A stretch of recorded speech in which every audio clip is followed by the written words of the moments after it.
Hi, I'm Darcy with GoliathTech Utah. We're here on site for a home for Valor Homes. This is Eric, and he's the builder. Yeah, this is our 2025 parade home.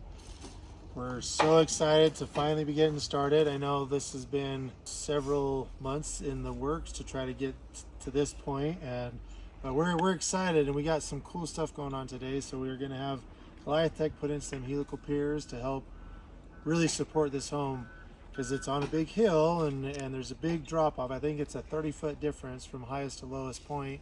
Tell them a little bit about the helical piers. Yeah, Kyler, go ahead. So this lot here we'll have 78 helical piers ranging from a 2 3/8 shaft, which can hold about 16,000 pounds, up to a 3.5 shaft, which can hold up to like 40,000 pounds.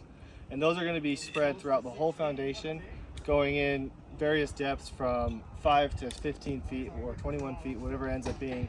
So what we're going to do is today and tomorrow we'll install all these helical piers in the ground, and then they'll come in and form up and then rebar and pour all the concrete so the foundation is solid and it's embedded deep into the earth, so we don't have to worry about it sinking or moving or laterally or anything like that in the future. Okay, let's check it out and see how it goes.